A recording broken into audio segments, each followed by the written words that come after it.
നമസ്കാരം, ഞാൻ Unmesh Sivaraman. Prime time ന്യൂസിലേക്ക് വിശദമായി. കണ്ണീർ കടലായി നാട്.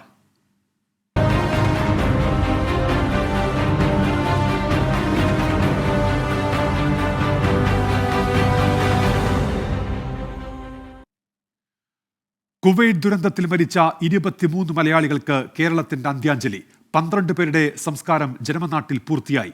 23 മലയാളികൾ ഉൾപ്പെടെ 31 പേരുടെ മൃതദേഹം ഇന്ന് രാവിലെയാണ് കുവൈറ്റിൽ നിന്ന് എത്തിച്ചത്. മുഖ്യമന്ത്രിയും പ്രതിപക്ഷ നേതാവും കേന്ദ്രമന്ത്രിമാരും ഉൾപ്പെടെ നിരവധി പേർ വിമാനത്താവളത്തിലെത്തി അന്തിമോപചാരം അർപ്പിച്ചു. മരിച്ചവരിൽ 4 പേരുടെ സംസ്കാരം നാളെ നടക്കും. കൊല്ലം സ്വദേശികളായ സാജൻ ജോർജ്, ലൂക്കോസ്, പത്തനംതിട്ട പന്തളം മുടിയൂർക്കോണം സ്വദേശി ആകാശ് ശശിധരൻ, കണ്ണൂർ കുറുവ സ്വദേശി അനീഷ് കുമാർ എന്നിവരുടെ സംസ്കാരമാണ് നാളെ നടക്കുക.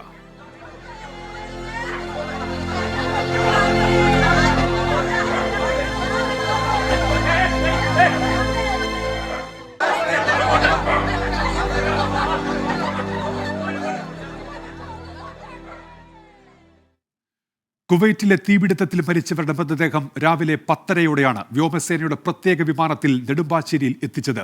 ഹൃദയഭേദകമായ കാഴ്ചകളായിരുന്നു വിമാനത്താവളത്തിൽ. പോലീസിന്റെ അകമ്പടി വാഹനങ്ങളുടെ പ്രത്യേകമൊരുക്കിയ ആംബുലൻസുകളിലാണ് മൃതദേഹം മരിച്ചവരുടെ സ്വദേശങ്ങളിൽ എത്തിച്ചത്.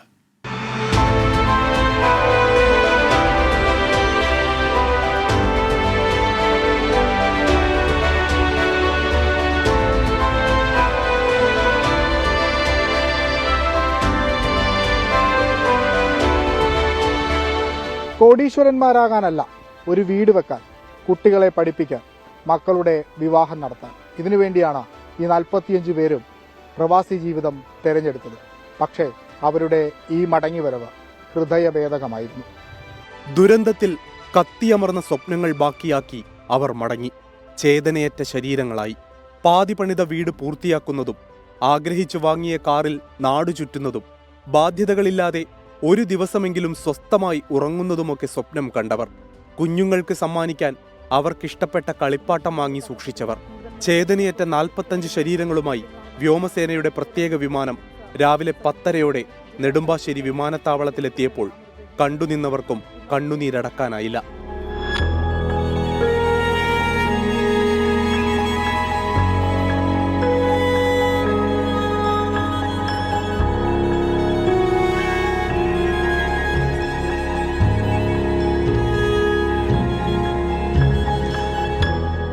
മുഖ്യമന്ത്രി പിണറായി വിജയൻ, സംസ്ഥാന മന്ത്രിമാർ, കേന്ദ്രമന്ത്രി സുരേഷ് ഗോപി, തമിഴ്നാട് മന്ത്രി KS മസ്താൻ ഉൾപ്പെടെയുള്ളവർ മൃതദേഹം ഏറ്റുവാങ്ങി.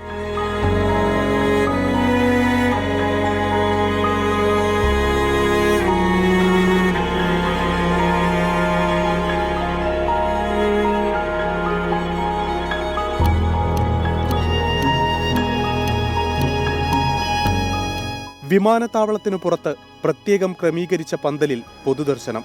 പ്രിയപ്പെട്ടവർക്ക് അന്ത്യാഞ്ജലി. സംസ്ഥാന സർക്കാരിന്റെ ഗാർഡ് ഓഫ് ഓണർ.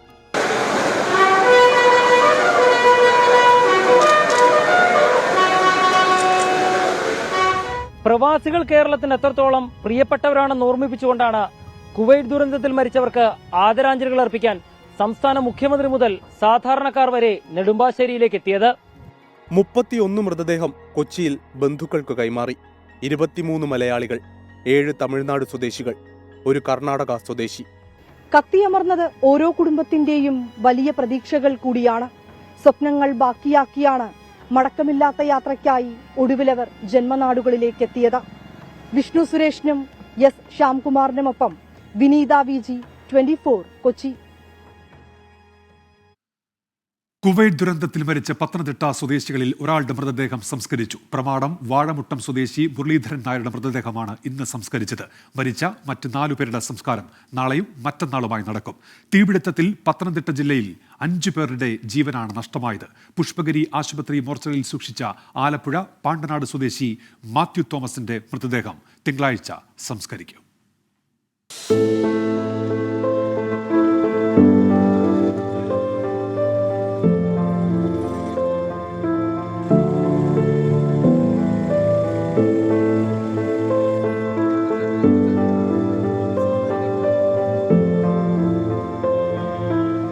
ഉച്ചയോടുകൂടി ആ സങ്കടവണ്ടികൾ ജില്ലാ അതിർത്തിയായ ഇടിഞ്ഞില്ലത്ത് ജില്ലാ ഭരണകൂടത്തിനായി കലക്ടർ മൃതദേഹങ്ങൾ ഏറ്റുവാങ്ങി.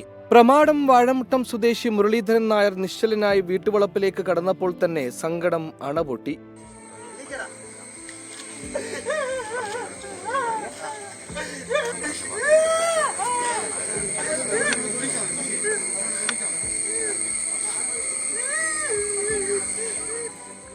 കണ്ടുനിന്നവരെല്ലാം ഒരു മാത്രയെങ്കിലും കണ്ണീരണിഞ്ഞു. മകൻ ഗിരീഷ് ചിതയ്ക്ക് തീ കൊളുത്തി.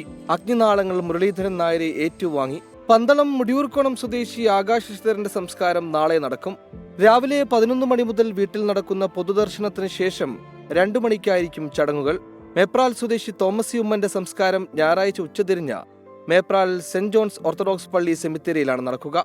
അട്ടച്ചാക്കൽ സ്വദേശി സജു വർഗീസ്, കീഴ്വാഴ്പൂർ സ്വദേശി സിബിൻ എബ്രഹാം എന്നിവരുടെ സംസ്കാരം തിങ്കളാഴ്ചയാണ്.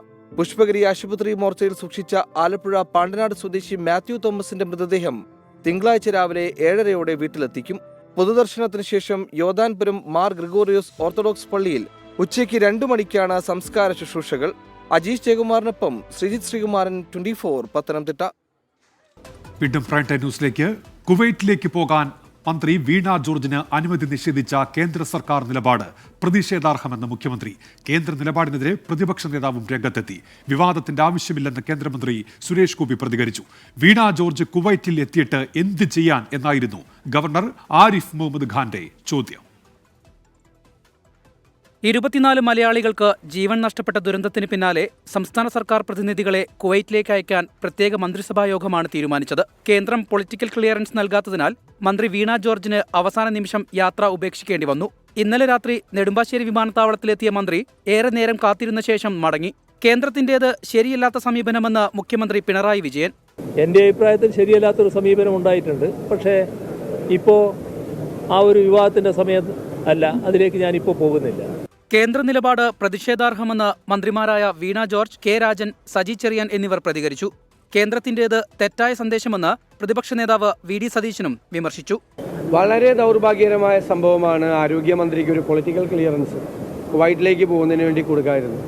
ഇത്തരം സംഭവങ്ങൾ വിദേശ രാജ്യങ്ങളിൽ ഉണ്ടാകുമ്പോൾ കേന്ദ്ര സംസ്ഥാന ഗവൺമെൻറ്റുകളുടെ പ്രതിനിധികൾ അവിടെ ഉണ്ടാകുക എന്നത് ഏറ്റവും വളരെ പ്രധാനപ്പെട്ട ഒരു കാര്യമാണ്. വിദേശകാര്യ മന്ത്രാലയം കൃത്യമായ ഇടപെടൽ നടത്തിയെന്നും വിവാദത്തിന്റെ ആവശ്യമില്ലെന്നും കേന്ദ്രമന്ത്രി സുരേഷ് ഗോപി പ്രതികരിച്ചു. രാജ്യത്തിന്റെ ആവശ്യം നിർവഹിക്കാൻ വേണ്ടി നിയോഗിക്കപ്പെട്ടുള്ളവർ അത് കൃത്യമായി ചെയ്തിട്ടുണ്ട്. അതിലെന്തെങ്കിലും വീഴ്ച വന്നെങ്കിൽ നിങ്ങൾ ചോദ്യം ചെയ്യും. വീണ ജോർജ് പോയിട്ട് എന്താണ് ചെയ്യാനുള്ളതെന്ന് governor Arif Mohammad Khan. What is the actual work which will be done there? Already the government of India's ministers were in Kuwait and they are bringing today. So yesterday and today few hours are there. So what will you achieve there even if you are able to reach there? ലോക കേരള സഭയുടെ ഉദ്ഘാടന വേദിയിൽ മുഖ്യമന്ത്രി ഗവർണർക്ക് മറുപടി നൽകി. ഞങ്ങളെല്ലാം ചെയ്തിട്ടുണ്ട്, പിന്നെ നിങ്ങൾ എന്തിനാണ് പോകുന്നത് എന്ന് ചിലർ ചോദിച്ചു എന്ന് പറയുന്നുണ്ട്. നമ്മുടെ കേരളത്തിൻ്റെയും മലയാളികളുടെയും ഒരു പൊതുരീതിയും സംസ്കാരവും ഉണ്ടല്ലോ, അത് ഇത്തരം ഘട്ടങ്ങളിൽ എത്തിച്ചേരുക എന്നുള്ളതാണ്. സംസ്ഥാന പ്രതിനിധി കുവൈറ്റിലെത്തേണ്ട അടിയന്തര സാഹചര്യമില്ലെന്നും വിദേശകാര്യ മന്ത്രാലയത്തിന്റെ ഇടപെടൽ അഭിനന്ദനാർഹമാണെന്നും BJP സംസ്ഥാന അധ്യക്ഷൻ കെ സുരേന്ദ്രൻ പറഞ്ഞു. News desk 24. മാർപ്പാപ്പയെ വീണ്ടും ഇന്ത്യയിലേക്ക് ക്ഷണിച്ച പ്രധാനമന്ത്രി നരേന്ദ്രമോദി. ഇറ്റലിയിൽ G7 ഉച്ചകോടിക്കിടെ നടത്തിയ കൂടിക്കാഴ്ചയിലാണ് മാർപ്പാപ്പയെ പ്രധാനമന്ത്രി വീണ്ടും ക്ഷണിച്ചത്. G7 ഉച്ചകോടിയെ അഭിസംബോധന ചെയ്ത ഫ്രാൻസിസ് മാർപ്പാപ്പ നിർമ്മിത ബുദ്ധിയിൽ ആശങ്ക പ്രകടിപ്പിച്ചു. നിർമ്മിത ബുദ്ധി ഒരേ സമയം ആവേശവും ഭീഷണിയും ഉയർത്തുന്നു എന്ന് പറഞ്ഞ മാർപ്പാപ്പ AI ഉപയോഗിച്ച് പ്രവർത്തിക്കുന്ന ആയുധങ്ങൾ നിരോധിക്കണമെന്നും ആവശ്യപ്പെട്ടു. G7 ഉച്ചകോടിയുടെ ചർച്ചയിൽ പങ്കെടുക്കുന്ന ആദ്യ പോപ്പാണ് ഫ്രാൻസിസ് മാർപ്പാപ്പ. ഇടുക്കി കട്ടപ്പനയിൽ വാക്ക് തർക്കത്തെ തുടർന്ന് അയൽവാസി യുവാവിനെ വെട്ടിക്കൊന്നു. കാഞ്ചിയാർ അഞ്ചുരുളി കളപ്പുരക്കൽ സുബിൻ ഫ്രാൻസിസ് ആണ് മരിച്ചത്. ഭാര്യ വീട്ടിലെത്തിയ സുബിനും അയൽവാസിയായ ബാബുവും തമ്മിൽ വാക്ക് തർക്കം ഉണ്ടാവുകയും സംഘർഷത്തിൽ കലാശിക്കുകയുമായിരുന്നു. പ്രകോപിതനായ ബാബു അയൽവാസിയായ സുബിനെ കോടാലി കൊണ്ടാണ് വെട്ടിയത്. പരിക്കേറ്റ സുബിനെ വീട്ടുകാരും പ്രദേശവാസികളും ചേർന്ന് കട്ടപ്പനയിലെ ആശുപത്രിയിൽ എത്തിച്ചെങ്കിലും ജീവൻ രക്ഷിക്കാനായില്ല. സംഭവത്തിൽ കാഞ്ചിയാർ സുവർണഗിരി വെൺമാത്ര ബാബുവിനെ കട്ടപ്പന പോലീസ് കസ്റ്റഡിയിലെടുത്തു. വാക്ക് തർക്കത്തിനുള്ള കാരണം വ്യക്തമല്ല. പലപ്പോഴും അക്രമാസക്തനായി പെരുമാറുന്ന ബാബുവിനെതിരെ അയൽവാസികൾ മുൻപ് പലതവണ പോലീസിൽ പരാതി നൽകിയിട്ടുണ്ട്. കൊല്ലപ്പെട്ട സുബിന്റെ മൃതദേഹം കട്ടപ്പനയിലെ ആശുപത്രി മോർച്ചറിയിൽ സൂക്ഷിച്ചിരിക്കുകയാണ്. വടകരയിലെ വ്യാജ സ്ക്രീൻഷോട്ട് വിവാദത്തിൽ പോരാളി ഷാജി അമ്പാടിമുക്ക് സഖാക്കൾ പ്രൊഫൈലുകൾക്കെതിരെ അന്വേഷണം തുടങ്ങിയതായി പോലീസ് ഹൈക്കോടതിയിൽ. ഫേസ്ബുക്കിൽ നിന്ന് വിവരങ്ങൾ ശേഖരിച്ച ശേഷം അറസ്റ്റിലേക്ക് കടക്കും. കാഫിർ വ്യാജ സ്ക്രീൻഷോട്ട് വിവാദത്തിൽ PK ഖാസിമിനെതിരെ പ്രഥമദൃഷ്ട്യാ തെളിവില്ലെന്ന് വടകര പോലീസ് വ്യക്തമാക്കി. കാഫിർ വ്യാജ സ്ക്രീൻഷോട്ട് വിവാദത്തിൽ പോലീസ് അന്വേഷണം ശരിയായ ദിശയിലല്ലെന്ന് ചൂണ്ടിക്കാട്ടി മുസ്ലിം യൂത്ത് ലീഗ് പ്രാദേശിക നേതാവ് K ഖാസിം നൽകിയ ഹർജിയിലാണ് SHOയുടെ റിപ്പോർട്ട്. സ്ക്രീൻഷോട്ട് പോസ്റ്റ് ചെയ്തതും പ്രചരിപ്പിച്ചതും PK ഖാസിമിന്റെ മൊബൈൽ ഫോണിൽ നിന്നല്ലെന്ന് വ്യക്തമായതായി പോലീസ് കോടതിയെ അറിയിച്ചു. കേസിൽ ഫേസ്ബുക്ക് നോഡൽ ഓഫീസറെ പ്രതിയാക്കി പ്രേരണാകുറ്റം ചുമത്തിയിട്ടുണ്ട്. പോരാളി ഷാജി, അമ്പാടിമുക്ക് സഖാക്കൾ എന്നീ ഫേസ്ബുക്ക് പ്രൊഫൈലുകൾക്കെതിരെ അന്വേഷണം ആരംഭിച്ചതായും പോലീസ് ഹൈക്കോടതിയെ അറിയിച്ചു. വ്യാജ സ്ക്രീൻഷോട്ട് ആദ്യം പ്രത്യക്ഷപ്പെട്ടത് ഈ ഫേസ്ബുക്ക് പേജുകളിലാണെന്ന് വ്യക്തമായിട്ടുണ്ട്. ഫേസ്ബുക്കിൽ നിന്ന് വിവരങ്ങൾ ശേഖരിച്ച ശേഷം അറസ്റ്റിലേക്ക് കടക്കാനാണ് അന്വേഷണ സംഘത്തിന്റെ നീക്കം. 24 കൊച്ചി. BJPക്കെതിരെ വിമർശനവുമായി വീണ്ടും RSS. ഭക്തി നിർവഹിച്ചിരുന്ന പാർട്ടി ക്രമേണ അഹങ്കാരിയായി മാറിയെന്ന് ജയ്പൂരിലെ പൊതുവേദിയിൽ RSS നേതാവ് ഇന്ദ്രേഷ് കുമാർ വിമർശിച്ചു. ഉത്തർപ്രദേശിലെ തിരിച്ചടിയുടെ പശ്ചാത്തലത്തിൽ RSS മേധാവി മോഹൻ ഭഗവതുമായി മുഖ്യമന്ത്രി യോഗി ആദിത്യനാഥ് കൂടിക്കാഴ്ച നടത്തി. പൊതുതെരഞ്ഞെടുപ്പിന് പിന്നാലെ BJPയോടുള്ള അമർഷം പല വേദികളിൽ RSS നേതാക്കൾ ആവർത്തിക്കുകയാണ്. നാഗ്പൂരിലെ RSS സമ്മേളനത്തിൽ മോഹൻ ഭഗവത് മുനവെച്ച വാക്കുകൾ പ്രയോഗിച്ചിരുന്നു. ഇതിന് പിന്നാലെയാണ് ജയ്പൂരിൽ RSS ദേശീയ എക്സിക്യൂട്ടീവ് അംഗം ഇന്ദ്രേഷ് കുമാറിന്റെ വിമർശനം. രാമഭക്തിയിൽ നിന്ന് അഹങ്കാരത്തിലേക്ക് വഴിമാറിയ പാർട്ടി 241 സീറ്റിൽ ഒതുങ്ങിയെന്ന് ഇന്ദ്രേഷ് കുമാർ പറഞ്ഞു.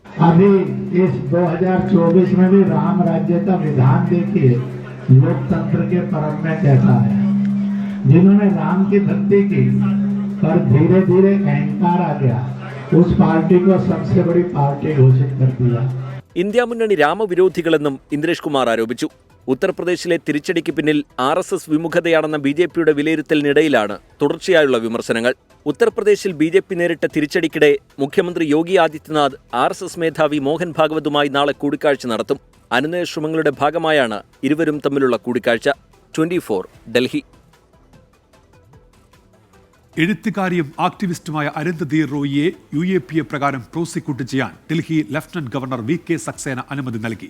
2010 ഒക്ടോബർ 21 രാഷ്ട്രീയ തടവുകാരെ മോചിപ്പിക്കണമെന്ന് ആവശ്യപ്പെടുന്ന സംഘടന ആസാദി ദ ഓൺലി വേ എന്ന പേരിൽ കോൺഫറൻസിൽ നടത്തിയ പരാമർശത്തിലാണ് കേസ്. അരുന്ധതി റോയിക്കൊപ്പം പരിപാടിയിൽ സംസാരിച്ച ഡോക്ടർ ഷെയ്ഖ് ഷോക്കത്ത് ഹുസൈനെയും പ്രോസിക്യൂട്ട് ചെയ്യാൻ അനുമതി നൽകി. കശ്മീരിലെ സാമൂഹ്യ പ്രവർത്തകൻ സുശീൽ പണ്ഡിറ്റിന്റെ പരാതിയിലാണ് ഇരുവർക്കുമെതിരെ FIR ഇട്ടത്. കഴിഞ്ഞ ഒക്ടോബറിൽ CRPC 196 വകുപ്പ് പ്രകാരം ഇരുവരെയും പ്രോസിക്യൂട്ട് ചെയ്യാനും ലഫ്റ്റനന്റ് ഗവർണർ അനുമതി നൽകിയിരുന്നു. തമിഴ്നാട്ടിലെ തിരുനെൽവേലിയിൽ CPIM ജില്ലാ കമ്മിറ്റി ഓഫീസ് അടിച്ചു തകർത്തു. ഇതര ജാതിയിൽപ്പെട്ടവരെ വിവാഹം കഴിപ്പിച്ചതാണ് ആക്രമണത്തിന് കാരണമായത്. തിരുനെൽവേലി സ്വദേശികളായ യുവാവിന്റെയും യുവതിയുടെയും വിവാഹം ഇന്നലെ പാർട്ടി ഓഫീസിൽ വെച്ച് നടത്തിയിരുന്നു. ഇതിൽ പ്രകോപിതരായ പെൺവീട്ടുകാരാണ് ഓഫീസ് അടിച്ചു തകർത്തത്. ഓഫീസിന്റെ ചില്ലുകളും ഫർണിച്ചറുകളും നശിപ്പിച്ചു. പാർട്ടി ഓഫീസിലുണ്ടായിരുന്ന പ്രവർത്തകരെയും ആക്രമിച്ചു. സംഭവത്തിൽ കണ്ടാലറിയാവുന്ന 30ഓളം പേർക്കെതിരെ തിരുനെൽവേലി പോലീസ് കേസെടുത്തു. നീറ്റ് പരീക്ഷാ ക്രമക്കേട് CBI അന്വേഷിക്കണമെന്നാവശ്യപ്പെട്ടുള്ള ഹർജിയിൽ NTA സുപ്രീം കോടതി നോട്ടീസ്. കൗൺസിലിംഗ് സ്റ്റേ ചെയ്യണമെന്നാവശ്യം സുപ്രീം കോടതി വിസമ്മതിച്ചു. പരീക്ഷ വീണ്ടും നടത്തണം എന്നാവശ്യപ്പെട്ട് വിദ്യാർത്ഥികൾ കേന്ദ്ര വിദ്യാഭ്യാസ മന്ത്രിക്ക് നിവേദനം നൽകി. നീറ്റ് പരീക്ഷാ ക്രമക്കേടും ചോദ്യപേപ്പർ ചോർച്ചയും അന്വേഷിക്കണമെന്ന ഹർജികളിലാണ് സുപ്രീം കോടതി NTAയ്ക്കും കേന്ദ്ര സർക്കാരിനും നോട്ടീസ് അയച്ചത്. 2 ആഴ്ചയ്ക്കകം മറുപടി നൽകണമെന്നും കോടതി ആവശ്യപ്പെട്ടു. പരീക്ഷാ ക്രമക്കേടുമായി ബന്ധപ്പെട്ട മറ്റ് ഹർജികൾക്കൊപ്പം അടുത്ത മാസം 8 കേസ് വീണ്ടും പരിഗണിക്കും. കോച്ചിംഗ് സെന്ററിൽ വിദ്യാർത്ഥികൾ ആത്മഹത്യ ചെയ്തതിന് കാരണം നീറ്റ് UG ഫലങ്ങളല്ലെന്നും CBI അന്വേഷണത്തിനായി വൈകാരിക വാദങ്ങൾ ഹർജിക്കാർ ഉന്നയിക്കരുതെന്നും സുപ്രീം കോടതി ചൂണ്ടിക്കാട്ടി. കേന്ദ്ര സർക്കാരും NTAയും വിദ്യാർത്ഥികളെ ഇരുട്ടിൽ നിർത്തുന്നുവെന്ന് ആരോപിച്ചാണ് ശാസ്ത്രി ഭവനിൽ വിദ്യാർത്ഥികൾ പ്രതിഷേധിച്ചത്. മന്ത്രി ധർമ്മേന്ദ്ര പ്രധാനെ കണ്ട വിദ്യാർത്ഥികൾ നിവേദനം കൈമാറി. വിദ്യാർത്ഥികളുടെ താൽപര്യങ്ങൾ സംരക്ഷിക്കാൻ केंद्र सरकार प्रतिज्ञाबद्धमाണെന്ന് मंत्री അറിയിച്ചു. कोर्ट की आदेश के हिसाब से हम सब बंधे हुए हैं. जैसे कल भी एक आदेश आया है कि इन बच्चों को ऐसे ही तरीके में री एग्जामिनेशन की अवसर दे दिया जाए. कोर्ट जैसे कहेगा उसको सबके लिए मान्य होगा. കോടതി സ്റ്റേ ചെയ്യാൻ വിസമ്മതിച്ചതോടെ നീറ്റ് കൗൺസിലിംഗ് ഉടൻ ആരംഭിക്കും. അതേസമയം 580 മാർക്കിൽ കൂടുതൽ നേടിയ വിദ്യാർത്ഥികളുടെ പരീക്ഷാ കേന്ദ്രങ്ങളുടെ വിവരങ്ങൾ പുറത്തുവിടണമെന്ന് കോൺഗ്രസ് ആവശ്യപ്പെട്ടു. പരീക്ഷാ കേന്ദ്രങ്ങളുടെ വീഡിയോ റെക്കോർഡിംഗും പുറത്തുവിടണമെന്നാണ് ആവശ്യം. 24 ഡൽഹി. ബാർക്കോഴ വിവാദത്തിൽ കോൺഗ്രസ് നേതാവ് തിരുവഞ്ചൂർ രാധാകൃഷ്ണന്റെ മകൻ അർജുൻ രാധാകൃഷ്ണന്റെ മൊഴി ക്രൈംബ്രാഞ്ച് രേഖപ്പെടുത്തി. തിരുവനന്തപുരം വെള്ളയമ്പലത്തെ അർജുന്റെ വീട്ടിലെത്തിയാണ് അന്വേഷണ സംഘം മൊഴിയെടുത്തത്. മകനും തനിക്കുമെതിരായ നീക്കത്തിന് പിന്നിൽ ബാർ ഉടമ അനിമോന്റെ CPIM സംസ്ഥാന കമ്മിറ്റി അംഗമായ ബന്ധുവാണെന്ന് തിരുവഞ്ചൂർ രാധാകൃഷ്ണൻ ആരോപിച്ചു. മദ്യനയത്തിന് പണപ്പിരിവ് നിർദ്ദേശിച്ച് ബാർ ഉടമ അനിമോൻ ശബ്ദരേഖ പങ്കുവച്ച ഇടുക്കിയിലെ ബാർ ഉടമകളുടെ വാട്സപ്പ് ഗ്രൂപ്പിൽ അംഗമാണ് അർജുൻ രാധാകൃഷ്ണൻ. മുൻപ് ഗ്രൂപ്പ് അഡ്മിനുമായിരുന്നു. ഇതിനാലാണ് ഇന്ന് ക്രൈംബ്രാഞ്ച് ജവഹർ നഗർ ഓഫീസിൽ ഹാജരാകാൻ അർജുന് നോട്ടീസ് നൽകിയത്. എന്നാൽ അവസാന നിമിഷം മൊഴിയെടുപ്പ് അർജുന്റെ വീട്ടിലേക്ക് മാറ്റി. അന്വേഷണ ഉദ്യോഗസ്ഥനായ ക്രൈംബ്രാഞ്ച് DYSP ബിനുകുമാറിന്റെ നേതൃത്വത്തിലുള്ള സംഘമാണ് മൊഴി രേഖപ്പെടുത്തിയത്. വാട്സപ്പ് ഗ്രൂപ്പിൽ അംഗമല്ലെന്ന് ആവർത്തിച്ച അർജുൻ അന്വേഷണ സംഘത്തിന്റെ എല്ലാ ചോദ്യങ്ങൾക്കും മറുപടി നൽകിയെന്നും പ്രതികരിച്ചു. എന്നോട് ചോദിച്ച കാര്യങ്ങൾക്ക് എനിക്കറിയാവുന്ന രീതിയിലുള്ള ഞാൻ അവരോട് മറുപടി കൊടുത്തിട്ടുണ്ട്. അവരും തൃപ്തികരമായിട്ടാണ് അവർ തിരിച്ചു പോയെന്നുള്ളതാണ് എൻ്റെയും വിശ്വാസം. ഇനി ഒരു പ്രത്യേക ഒരു ക്ലാരിഫിക്കേഷൻ വേണ്ട കാര്യം ഞാൻ ഗ്രൂപ്പിലില്ല. അദ്ദേഹം ഒരു വ്യവസായം നടത്തിക്കൊണ്ടിരുന്നതാണ്. അത് ഓൾറെഡി അതിൻ്റെ ഭാഗമായിട്ട് അവരുടെ മെമ്പർഷിപ്പും കാര്യങ്ങളും ഒക്കെ കാണുമായിരിക്കും. അതിൻ്റെ അകത്ത് എനിക്ക് വ്യക്തിപരമായിട്ട് ഒരു ബന്ധവുമില്ല. ബാർ ഉടമ അനിമോന്റെ CPM സംസ്ഥാന കമ്മിറ്റി അംഗമായ ബന്ധുവാണ് തനിക്കെതിരായ ആരോപണത്തിന് പിന്നിലെന്ന വെളിപ്പെടുത്തലുമായി തിരുവഞ്ചൂർ രാധാകൃഷ്ണൻ രംഗത്തെത്തി. അനിമോൻ എന്ന് പറയുന്ന ആള് കമ്മ്യൂണിസ്റ്റ് പാർട്ടി ഓഫ് ഇന്ത്യ മാർക്സിസ്റ്റിന്റെ കോട്ടയത്തു നിന്നുള്ള ഒരു സ്റ്റേറ്റ് കമ്മിറ്റി മെമ്പറുടെ അടുത്ത ബന്ധുവാണ്. എല്ലാവർക്കും അറിയാതൊക്കെ. ഞാൻ ഇനി അധികം പറഞ്ഞിട്ടുണ്ടെങ്കിൽ ഞാൻ ബാക്കി മുഴുവൻ ഡീറ്റെയിൽസും കൂടെ അങ്ങോട്ട് പറയും. അതുകൊണ്ട് ഈ ബന്ധം ഇവർക്കുണ്ടോ ഇല്ലയോ എന്നുള്ളത് അവരൊന്ന് പരസ്യമായിട്ട് പറഞ്ഞാൽ മതി. കാരണം വേറെ ശബ്ദരേഖയുടെ പുറകെ പോകേണ്ട കാര്യമില്ലല്ലോ. ഇതിനിടെ തിരുവഞ്ചൂർ രാധാകൃഷ്ണന്റെ കോട്ടയത്തെ വീട്ടിലേക്ക് CPIM മാർച്ച് നടത്തി. ബാർക്കോഴ ആരോപണം അർജുന്റെ നേതൃത്വത്തിലുള്ള ഗൂഢാലോചനയെന്ന് ആരോപിച്ചായിരുന്നു മാർച്ച്. 24 തിരുവനന്തപുരം. കോഴിക്കോട് പന്തീരാങ്കാവ് ഗാർഹിക പീഡന കേസിൽ പരാതിക്കാരി പോലീസിന് മൊഴി നൽകിയ ശേഷം ഡൽഹിയിലേക്ക് മടങ്ങി. ഇന്ന് പുലർച്ചെയുള്ള വിമാനത്തിലാണ് മടങ്ങിയത്. ഇന്നലെ രാത്രിയോടെ കൊച്ചിയിലെത്തിയ യുവതിയെ വടക്കേക്കര പോലീസ് കസ്റ്റഡിയിലെടുത്തിരുന്നു. തുടർന്ന് മജിസ്ട്രേറ്റിന് മുന്നിൽ ഹാജരാക്കി. വീട്ടുകാരുടെ സമ്മർദ്ദത്തെ തുടർന്നാണ് ഭർത്താവിനെതിരെ പരാതി നൽകിയതെന്ന് യുവതി പോലീസിന് മൊഴി നൽകി. വീട്ടിൽ നിൽക്കാൻ താൽപ്പര്യമില്ലെന്നും ഡൽഹിയിലേക്ക് തിരിച്ചു പോകണമെന്നും മജിസ്ട്രേറ്റിനോടും യുവതി ആവശ്യപ്പെട്ടു. തുടർന്ന് നടപടികൾ പൂർത്തിയാക്കി യുവതിയെ പോലീസ് വിട്ടയച്ചു. പെൺകുട്ടിയെ കാണാനില്ലെന്ന് പിതാവ് പരാതി നൽകിയിരുന്നു. ഇതിന്റെ അടിസ്ഥാനത്തിലാണ് കഴിഞ്ഞ ദിവസം രാത്രി പെൺകുട്ടിയെ ഡൽഹിയിൽ നിന്ന് വിമാനമാർഗം കൊച്ചിയിലെത്തിച്ചത്. വീട്ടുകാരുടെ സമ്മർദ്ദത്തെ തുടർന്നാണ് ഭർത്താവിനെതിരെ ഗാർഹിക പീഡന പരാതി നൽകിയതെന്ന് പെൺകുട്ടി യൂട്യൂബ് ചാനലിലൂടെ വെളിപ്പെടുത്തിയിരുന്നു. ഇതിനു പിന്നാലെയാണ് കാണാനില്ലെന്ന് പിതാവ് പരാതി നൽകിയത്. എന്നാൽ ആരുടെയോ സമ്മർദ്ദത്തിന് വഴങ്ങിയാണ് പെൺകുട്ടി മൊഴി മാറ്റിയതെന്ന് കുടുംബം ആരോപിക്കുന്നു. 24 കൊച്ചി. ഷീന ബോറ കേസിൽ നിർണായക തെളിവ് കാണാനില്ല. ഫോറൻസിക് പരിശോധനയ്ക്ക് അയച്ച ശരീരാവശിഷ്ടങ്ങൾ കാണാതായെന്ന് വിചാരണക്കിടെ CBI കോടതി അറിയിച്ചു. നിർണായക തെളിവുകൾ നഷ്ടമായത് കേസിനെ ദുർബലമാക്കും എന്നാണ് വിലയിരുത്തൽ. കേസിലെ നിർണായക തെളിവുകളിലൊന്നാണ് കാണാനില്ലെന്ന് CBI കോടതിയെ അറിയിച്ചത്. 2012 മുംബൈക്കടുത്തുള്ള പെൻ പോലീസ് സ്റ്റേഷൻ പരിധിയിൽ നിന്ന് കത്തിക്കരിഞ്ഞ നിലയിൽ മൃതദേഹാവശിഷ്ടങ്ങൾ ആദ്യം കണ്ടെത്തുന്നത്. അന്ന് അതാരുടെ മൃതദേഹമെന്ന് പോലീസിന് വ്യക്തതയുണ്ടായിരുന്നില്ല. പിന്നീട് 2015 ഷീന ബോറ തിരോധാന കേസുമായി ബന്ധപ്പെട്ട് മുംബൈ പോലീസിന് നിർണായക സൂചനകൾ കിട്ടുന്നത്. നടന്നത് കൊലപാതകമെന്ന് വ്യക്തമായതോടെ ഇതേ സ്ഥലത്ത് മുംബൈ പോലീസും പരിശോധന നടത്തി എല്ലുകളും മറ്റും കണ്ടെത്തുകയും ചെയ്തു. 3 വർഷത്തിനിടെ കിട്ടിയ 2 അവശിഷ്ടങ്ങളും പരിശോധിച്ച രണ്ടും ഷീന ബോറയുടെ തന്നെയെന്ന് പോലീസ് സ്ഥിരീകരിച്ചു. മൃതദേഹാവശിഷ്ടങ്ങൾ ആദ്യം പരിശോധിച്ച ഡോക്ടറെ വിസ്തരിക്കുന്നതിനിടെയാണ് തെളിവുകൾ കോടതിയിൽ ഹാജരാക്കേണ്ടി വന്നത്. കഴിഞ്ഞ മാസം നടന്ന വിസ്താരത്തിനിടെ ശരീരഭാഗങ്ങൾ എവിടെയെന്ന കാര്യത്തിൽ അവ്യക്തത CBI കോടതിയെ അറിയിച്ചു. തുടർന്ന് അന്വേഷിച്ച് കണ്ടെത്താൻ കോടതി സമയം നൽകി. ഇന്നലെ കേസ് വീണ്ടും പരിഗണിച്ചപ്പോഴാണ് തൊണ്ടി മുതൽ കാണാതായതായി CBI കോടതിയെ അറിയിച്ചത്. ഫോറൻസിക് പരിശോധനയ്ക്ക് അയച്ച ശേഷം എന്ത് സംഭവിച്ചു എന്ന കാര്യത്തിൽ വ്യക്തതയില്ല. നിർണായക തെളിവുകളിലൊന്ന് അപ്രത്യക്ഷമായത് കേസിനെ ദുർബലമാക്കിയേക്കുമെന്നാണ് വിലയിരുത്തൽ. ഷീന ബോറയെ അമ്മയായ ഇന്ദ്രാണി മുഖർജി മുൻ ഭർത്താവിന്റെയും ഡ്രൈവറുടെയും സഹായത്താൽ കൊന്നുകളഞ്ഞുവെന്നാണ് case. 24 Mumbai. Chandrayaan 1 mission director Srinivas Hegde അന്തരിച്ചു. 71 വയസ്സായിരുന്നു. വൃക്ക സംബന്ധമായ അസുഖത്തെ തുടർന്ന് ചികിത്സയിലിരിക്കെ ബംഗളൂരുവിലെ ആശുപത്രിയിലായിരുന്നു അന്ത്യം. ISROയിൽ നിന്ന് പിരിഞ്ഞ ശേഷം ബംഗളൂരുവിലെ സ്പേസ് സ്റ്റാർട്ടപ്പ് കമ്പനിയുമായി സഹകരിച്ച് പ്രവർത്തിക്കുകയായിരുന്നു. നാലാം ലോക കേരള സഭയ്ക്ക് തുടക്കമായി. കുവൈറ്റ് ദുരന്തത്തിന്റെ പശ്ചാത്തലത്തിൽ 1.5 ദിവസം വെട്ടിച്ചുരുക്കിയാണ് സമ്മേളനം. നാടിന് നൽകുന്ന വരുമാനത്തിന് പകരമായി പ്രവാസികൾക്കൊന്നും ലഭിക്കുന്നില്ലെന്നും യാത്രാ ചെലവിൽ ഉൾപ്പെടെ പ്രവാസികളെ പിഴിയുകയാണെന്നും ലോക കേരള സഭ ഉദ്ഘാടനം ചെയ്ത മുഖ്യമന്ത്രി പിണറായി വിജയൻ പറഞ്ഞു. കുവൈറ്റ് ദുരന്തത്തിന്റെ പശ്ചാത്തലത്തിൽ 3 ദിവസത്തെ ലോക കേരള സഭാ സമ്മേളനം 1.5 ദിവസമായി വെട്ടിക്കുറച്ചിരുന്നു. ഉച്ചയ്ക്ക് ശേഷമാണ് സഭാ സമ്മേളന നടപടികൾ തുടങ്ങിയത്. കുവൈറ്റ് ദുരന്തത്തിൽ മരണമടഞ്ഞ മലയാളികൾക്ക് സമ്മേളനം അനുശോചനം രേഖപ്പെടുത്തി. മുഖ്യമന്ത്രി പിണറായി വിജയൻ സമ്മേളനം ഉദ്ഘാടനം ചെയ്തു. കുവൈറ്റ് ദുരന്തത്തിൽ മരിച്ചവരുടെ കുടുംബത്തിന് മതിയായ നഷ്ടപരിഹാരം വാങ്ങി നൽകാൻ കേന്ദ്ര സർക്കാർ ഇടപെടണം.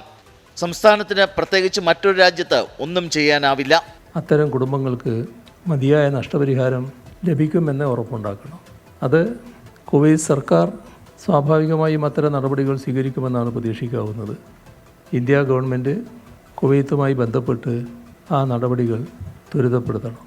അതോടൊപ്പം അതുമായി ബന്ധപ്പെട്ട മറ്റ് സാങ്കേതിക കാര്യങ്ങൾ പരിശോധിച്ച് ഇതുമായി നഷ്ടപരിഹാരം നൽകാൻ ബാധ്യപ്പെട്ട സ്ഥാപനങ്ങളുണ്ടെങ്കിൽ അവരിൽ നിന്നും കൃത്യമായി നഷ്ടപരിഹാരം ഈടാക്കുന്നതിനുള്ള നടപടിയും കുവൈത്തിൽ സ്വീകരിക്കണം. അതിനെല്ലാം കേന്ദ്ര സർക്കാരിൻ്റെ സംയോജിതമായ ഇടപെടലുണ്ടാവണം. കഴിഞ്ഞ സഭാ സമ്മേളനങ്ങളിലും മേഖലാ സമ്മേളനങ്ങളിലും എടുത്ത തീരുമാനങ്ങൾ നടപ്പാക്കാൻ കഴിഞ്ഞതായി മുഖ്യമന്ത്രി. യാത്രാ ചെലവിൽ ഉൾപ്പെടെ പ്രവാസികളെ പിഴിയുകയാണെന്നും കേന്ദ്ര സർക്കാർ ഇക്കാര്യം ശ്രദ്ധിക്കുന്നതേയില്ലെന്നും മുഖ്യമന്ത്രി. കൃതജ്ഞതയ്ക്ക് പകരം കൃതജ്ഞത ഉണ്ടാകുന്നു എന്നതാണ് അനുഭവം. ഏതെല്ലാം ഘട്ടത്തിൽ പ്രവാസികളെ പിഴിയാൻ പറ്റുമോ അതാണ് യാത്രാ ചെലവിലൊക്കെ ചില പ്രത്യേക ഘട്ടങ്ങളിലുണ്ടാകുന്ന ഭീമമായ വർധനവ് കാണിക്കുന്നത്. സ്പീക്കർ എൻ ഷംസീറിന്റെ അധ്യക്ഷതയിലാണ് സഭാ സമ്മേളനം നടക്കുന്നത്. തിരിച്ചെത്തുന്ന പ്രവാസികൾക്ക് വിശ്രമജീവിതം നയിക്കാനുള്ള സൗകര്യം സംസ്ഥാനത്തുണ്ടാകണമെന്ന് ഗോകുലം ഗ്രൂപ്പ് ചെയർമാൻ ഗോകുലം ഗോപാലൻ. ഇതിനുള്ള നിർദ്ദേശങ്ങളും ലോക കേരള സഭയിൽ സമർപ്പിച്ചു. പ്രവാസികൾ ഇവിടെ വന്നു കഴിഞ്ഞാൽ അവർക്ക് ഇവിടെ സ്വാതന്ത്ര്യമായിട്ട് ഇരിക്കാനും താമസിക്കാനും റിട്ടയറിംഗ് ലൈഫ് ഉണ്ടാകണമെങ്കിൽ അതെങ്ങനെ ഉണ്ടാകും എന്നുള്ള കാര്യങ്ങൾ നമ്മൾ ചിന്തിക്കുന്നുണ്ട്. എൻ്റെ അഭിപ്രായത്തിൽ ഒരു പ്രധാനപ്പെട്ട സ്ഥലം 10-25 ഏക്കർ സ്ഥലമെടുത്ത് അവിടെ ഒരു ഹോസ്പിറ്റലെടുത്ത് ആ ഹോസ്പിറ്റലിൻ്റെ അടുത്ത് തന്നെ അവർ റിട്ടയറിംഗ് ഹൗസസ് അങ്ങനെയുള്ള ഒരു ഏർപ്പാട് ചെയ്തു കഴിഞ്ഞാൽ തീർച്ചയായും അത് വളരെ നല്ല കാര്യമായിരിക്കുമെന്ന് വിചാരിക്കാം. കുവൈറ്റ് ദുരന്തത്തിൽ മരിച്ചവരുടെ കുടുംബത്തിന് 2 ലക്ഷം രൂപ വീതം നൽകുമെന്ന് അമേരിക്കൻ പ്രവാസി സംഘടനയായ ഫൊക്കാനോ പ്രഖ്യാപിച്ചു. 103 രാജ്യങ്ങളുടെ പ്രതിനിധികളാണ് സമ്മേളനത്തിൽ പങ്കെടുക്കുന്നത്. വിവിധ വിഷയങ്ങളിൽ സെമിനാറുകളും നടക്കും. 24 തിരുവനന്തപുരം. കുവൈറ്റ് തീപിടുത്തത്തിൽ പരിക്കേറ്റ് 25 ഇന്ത്യക്കാർ ചികിത്സയിലുണ്ടെന്ന് കുവൈറ്റിലെ ഇന്ത്യൻ എംബസി. കുവൈറ്റിലെ 5 ആശുപത്രികളിലാണ് പരിക്കേറ്റവരെ പ്രവേശിപ്പിച്ചിരിക്കുന്നത്. പരിക്കേറ്റവരിൽ ചിലർ കുടുംബാംഗങ്ങളുമായി സംസാരിച്ചെന്നും ഇന്ത്യൻ എംബസി അറിയിച്ചു. അരുൺ പാറാട്ട് പുതിയ വിവരങ്ങളുമായി ഇപ്പോൾ ചേരുന്നുണ്ട് ദുബായിൽ നിന്നും. അരുൺ, എന്താണ് ഇപ്പോൾ എംബസി അറിയിച്ചിരിക്കുന്നത്? ഉന്മേഷ്, കഴിഞ്ഞ ദിവസം കുവൈറ്റിലുണ്ടായ തീപിടുത്തത്തിൽ ഇപ്പോൾ കുവൈറ്റിലെ 5 ആശുപത്രികളിലായി ആ കെട്ടിടത്തിലുണ്ടായിരുന്ന ആകെ 31 ആളുകളാണ് ചികിത്സയിലുള്ളത്.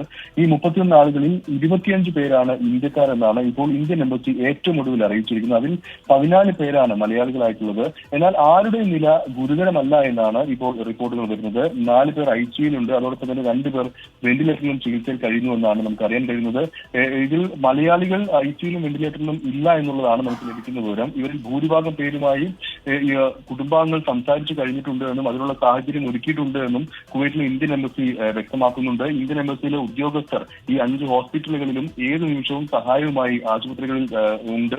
അതോടൊപ്പം തന്നെ ദുരന്തമുണ്ടായ ഈ സാഹചര്യങ്ങളിൽ ഈ എംബസി ഒരുക്കിയ ഹെൽപ്പ് ലൈൻ ഇപ്പോൾ പ്രവർത്തിക്കുന്നുണ്ട്. അതിനാൽ തന്നെ കുടുംബാംഗങ്ങൾക്ക് നേരിട്ട് വിവരങ്ങൾ അറിയാനുള്ള സാഹചര്യം ഇപ്പോൾ നിലവിലുണ്ട്. എന്നാൽ 31 ആളുകളാണ് കുവൈറ്റിലുള്ള 5 ആശുപത്രികളിലായിട്ട് ഇപ്പോൾ ചികിത്സയിലുള്ളത്. ഇതിൽ 2 ഫിലിപ്പൈൻ സ്വദേശികളുണ്ട്, 2 നേപ്പാൾ സ്വദേശികളുണ്ട്, 1 പാകിസ്ഥാനും അതോടൊപ്പം തന്നെ 1 ഈജിപ്ഷ്യനുമാണ് ഇപ്പോൾ ചികിത്സയിലുള്ളത്. ഇതിൽ 14 മലയാളികളാണുള്ളത്. ആരുടെയും നില ഗുരുതരമല്ല എന്നൊരു ആശ്വാസ വാർത്തയാണ് ഇപ്പോൾ വരുന്നത്. ഉന്മേഷ്, ശരി, അരുൺ പാറാട്ടാണ് ദുബൈയിൽ നിന്ന് വിവരങ്ങൾ നൽകിയത്. ഇപ്പോൾ വരുന്നൊരു വാർത്തയിലേക്ക്. 2020 ലോകകപ്പിൽ സൂപ്പർ 8 കാണാതെ പാകിസ്ഥാൻ പുറത്ത്. അമേരിക്ക അയർലൻഡ് മത്സരം മഴ മൂലം ഉപേക്ഷിച്ചതോടെയാണ് പാകിസ്ഥാൻ പ്രതീക്ഷകൾ അവസാനിച്ചത്. മത്സരം ഉപേക്ഷിച്ചതോടെ 5 പോയിന്റുമായി അമേരിക്ക സൂപ്പർ 8-ലെത്തി. സൂപ്പർ ഗ്രൂപ്പ് എയിൽ നിന്ന് ഇന്ത്യയും അമേരിക്കയുമാണ് സൂപ്പർ 8ലേക്ക് യോഗ്യത നേടിയത്. പ്രൈം ടൈം ന്യൂസിലേക്ക് തിരികെ. കുവൈറ്റ് തീപിടുത്തത്തിൽ മരിച്ച കൊല്ലം സ്വദേശികളിൽ 2 പേരുടെ മൃതദേഹം സംസ്കരിച്ചു. ശൂരനാട് വയ്യാങ്കര സ്വദേശി ഷമീറിന്റെയും സുമേഷ് സുന്ദറിന്റെയും മൃതദേഹങ്ങളാണ് സംസ്കരിച്ചത്. പുനലൂർ സ്വദേശി സാജന്റെയും വെളിച്ചിൽക്കാല സ്വദേശി ലൂക്കോസിന്റെയും മൃതദേഹം നാളെ സംസ്കരിക്കും. പ്രിയപ്പെട്ടവരെ അവസാനമായി കാണാൻ 100 കണക്കിന് ആളുകളാണ് എത്തിയത്.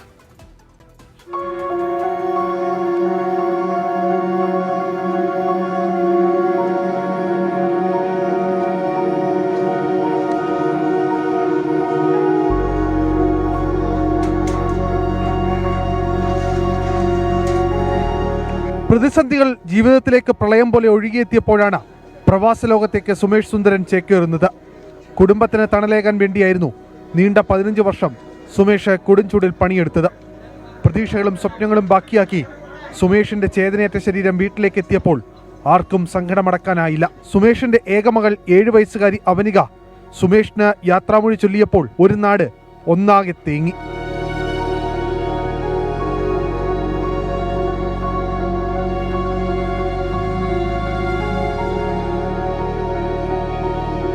വീട്ടുവളപ്പിലൊരുക്കിയ ചിതയിൽ സഹോദരൻ ചിതയ്ക്ക് തീ കൊളുത്തി.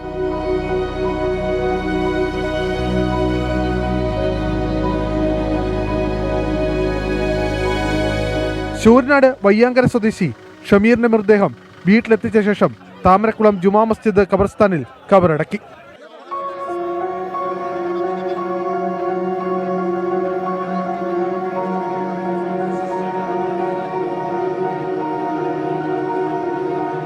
മന്ത്രി J Chinchu Rani, NK Premachandran MP ഉൾപ്പെടെയുള്ള രാഷ്ട്രീയ സാമൂഹ്യ സാംസ്കാരിക രംഗത്തെ നിരവധി പേർ ചടങ്ങിൽ പങ്കെടുത്തു. മോർച്ചറിയിലേക്ക് മാറ്റിയ പുനലൂർ നരിക്കൽ സ്വദേശി സാജൻ ജോർജിന്റെയും ആദിച്ചനല്ലൂർ സ്വദേശി ലൂക്കോസിന്റെയും മൃതദേഹങ്ങൾ നാളെ സംസ്കരിക്കും. അരുൺ രാജ്, 24 കൊല്ലം.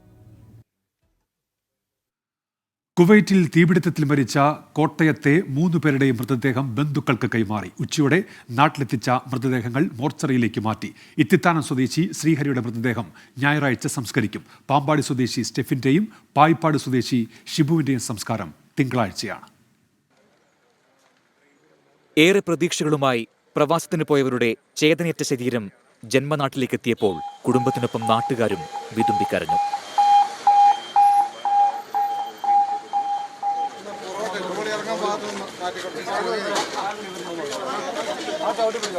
സംസ്കാരം തിങ്കളാഴ്ച നടത്താനാണ് നിശ്ചയിച്ചിരിക്കുന്നത്. മൃതദേഹം സൂക്ഷിച്ചിരിക്കുന്ന മോർച്ചറിക്ക് സമീപം മതാചാരപ്രകാരമുള്ള പ്രാർത്ഥനാ ചടങ്ങും നടന്നു. തിങ്കളാഴ്ച രാവിലെ 9 മണിക്ക് പാമ്പാടിയിലെ വാടക വീട്ടിലും പൊതുദർശനമുണ്ടാകും. ഇത്തിത്താനം സ്വദേശി ശ്രീഹരി പ്രദീപിന്റെ മൃതശരീരം 3 മണിയോടെയാണ് നാട്ടിലെത്തിച്ചത്. സെയിന്റ് ജൂഡ് ആശുപത്രിയുടെ മോർച്ചറിയിലേക്ക് എത്തിച്ച മൃതദേഹം കാണാൻ ബന്ധുക്കളും കൂട്ടുകാരുമടക്കം നിരവധി പേരെത്തി. കാനഡയിൽ നിന്ന് ബന്ധു വരാനുള്ളതിനാൽ സംസ്കാരം ഞായറാഴ്ച 2 മണിക്ക് നടത്താനാണ് തീരുമാനം. കുവൈറ്റിലെ കമ്പനിയിൽ ജോലിയിലുണ്ടായിരുന്ന അച്ഛൻ പ്രദീപ് രാവിലെ തന്നെ വീട്ടിലെത്തിയിരുന്നു. 3:30യോടെയാണ് പായിപ്പാട് സ്വദേശി ഷിബുവിന്റെ മൃതദേഹം തിരുവല്ലയിലെ പുഷ്പഗിരി ആശുപത്രിയിൽ എത്തിച്ചത്. ഇവിടെയും ബന്ധുക്കളും നാട്ടുകാരും ഷിബുവിന്റെ മൃതദേഹം സ്വീകരിക്കാൻ എത്തിയിരുന്നു. തിങ്കളാഴ്ചയാണ് ഷിബു വർഗീസിന്റെ സംസ്കാരം നടത്തുക. പൊതുദർശനവും മറ്റു ചടങ്ങുകളും വീട്ടിൽ നടക്കും. 24 കോട്ടയം. കുവൈറ്റ് തീപിടുത്തത്തിൽ മരിച്ച തിരുവനന്തപുരം സ്വദേശികളായ അരുൺ ബാബുവിനും ശ്രീജേഷിനും കണ്ണീരിൽ കുതിർന്ന യാത്രയപ്പ് നൽകി ജന്മനാട്. വീടെന്ന സ്വപ്നം ബാക്കിയാക്കിയാണ് ആര്യനാട് ഉഴമലക്കൽ സ്വദേശി അരുൺ ബാബുവും വർക്കല ഇടവ സ്വദേശി ശ്രീജേഷും യാത്രയായത്. ഉറ്റവരുടെയും സുഹൃത്തുക്കളുടെയും ഹൃദയം തുറങ്ങുന്ന നിലവിളി കണ്ടു നിന്നവരുടെ പോലും കരൾ പിളർത്തുന്ന വേദനയായി. ഉഴമലക്കൽ സ്വദേശി അരുൺ ബാബു യാത്രയാകുമ്പോൾ വീടെന്ന സ്വപ്നം ബാക്കി.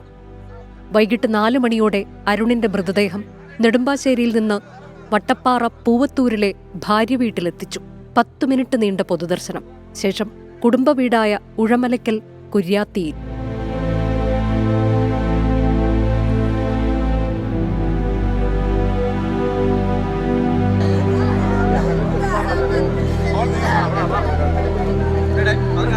ആറു മണിയോടെ സംസ്കാര ചടങ്ങുകൾക്കായി വീടിന് സമീപത്തെ പുരയിടത്തിലേക്ക് മൃതദേഹം എത്തിച്ചു. അച്ഛനും സഹോദരിയും ഉറങ്ങുന്ന അതേ മണ്ണിൽ അരുൺ ബാബുവിനും അന്ത്യവിശ്രമം.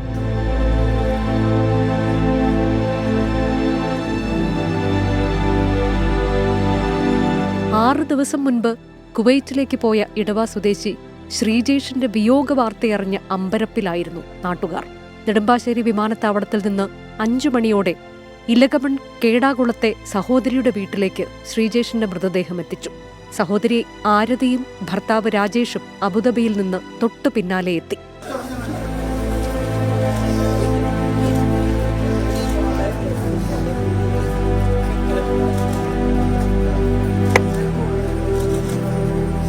ഇടവ പാറയിൽ മൂടില്ലവിളയിലെ ശ്രീജേഷിന്റെ കുടുംബ വീട്ടിൽ പൊതുദർശനം.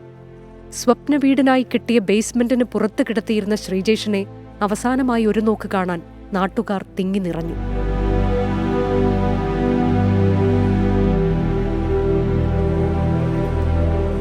സർക്കാർ പ്രതിനിധിയായി കളക്ടർ ജെറോമിക് ജോർജ്, സ്ഥലം MLA വി ജോയ് എന്നിവർ സംസ്കാര ചടങ്ങിൽ സംബന്ധിച്ചു. സഹോദരി ഭർത്താവ് രാജേഷ് അന്ത്യകർമ്മങ്ങൾ ചെയ്തു. 24 തിരുവനന്തപുരം. പ്രൈം ടൈം ന്യൂസിലേക്ക് തിരികെ. കുവൈറ്റ് ദുരന്തത്തിൽ മരിച്ച കണ്ണൂർ സ്വദേശികളായ 2 പേരുടെ മൃതദേഹങ്ങൾ സംസ്കരിച്ചു. ധർമ്മടം സ്വദേശി വിശ്വാസ് കൃഷ്ണന്റെ മൃതദേഹം വീട്ടുവളപ്പിലും വൈക്കര സ്വദേശി നിതിന്റെ മൃതദേഹം വൈക്കര പൊതുശ്മശാനത്തിലുമാണ് സംസ്കരിച്ചത്. കുറുവ സ്വദേശി അനീഷ് കുമാറിന്റെ മൃതദേഹം നാളെ പയ്യാമ്പലത്ത് സംസ്കരിക്കും.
കുവൈറ്റിലെ തീപിടുത്തത്തിൽ മരിച്ച കാസർഗോഡ് സ്വദേശികളായ രഞ്ജിത്തിന്റെയും കുഞ്ഞിക്കെളുവിന്റെയും മൃതദേഹം സംസ്കരിച്ചു. ചെർക്കള കുണ്ടെടുക്കത്തെ വീട്ടിലായിരുന്നു രഞ്ജിത്തിന്റെ സംസ്കാര ചടങ്ങുകൾ. തൃക്കരിപ്പൂർ തെക്കുംപാറ്റ വീട്ടിലായിരുന്നു കുഞ്ഞിക്കെളുവിന്റെ സംസ്കാരം. നാട്ടിലേക്ക് മടങ്ങാനിരിക്കുമ്പോഴാണ് ഇരുവരുടെയും വിയോഗം.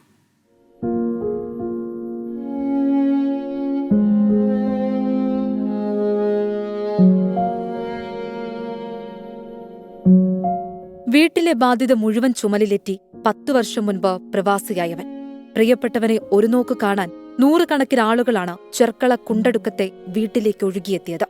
മൃതദേഹം എത്തുന്നതിന് മണിക്കൂറുകൾക്ക് മുൻപ് സുഹൃത്തുക്കളെയും ബന്ധുക്കളെയും കൊണ്ട് വീട് നിറഞ്ഞു. രാത്രി 8:30യോടെ രഞ്ജിത്തിനെയും വഹിച്ച ആംബുലൻസ് എത്തിയതോടെ അക്ഷമയോടെ കാത്തുനിന്നവരുടെ കണ്ണുകൾ നിറഞ്ഞു. ജില്ലാ കളക്ടർ കെ ഇമ്പശേഖർ രഞ്ജിത്തിന് ആദരാഞ്ജലി അർപ്പിച്ചു.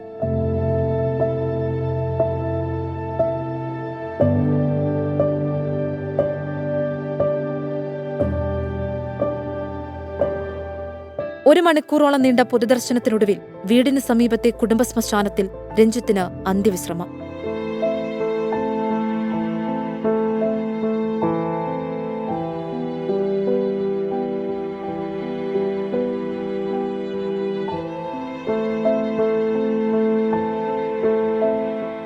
കാലിക്കടവിൽ വെച്ച് സബ് കളക്ടർ സൂഫിയാൻ അഹമ്മദിന്റെ നേതൃത്വത്തിൽ ഏറ്റുവാങ്ങിയ എളമ്പച്ചി സ്വദേശി കേളുവിന്റെ മൃതദേഹം കാലിക്കടവ് രമ്യ ഫൈൻ ആർട്സ് ക്ലബിലും തെക്കുംപാട് യുവജന വായനശാലയിലും പൊതുദർശനത്തിന് വെച്ചു. തുടർന്ന് മൃതദേഹം വീട്ടിലെത്തിച്ചതോടെ സങ്കടം ആർത്തിരമ്പി. മൂത്ത മകൻ ഋഷികേശ് ചിതയ്ക്ക് തീ കൊളുത്തി. 24 കാസർഗോഡ്. പ്രൈം ടൈം ന്യൂസ് പൂർത്തിയാകുന്നു. Good night.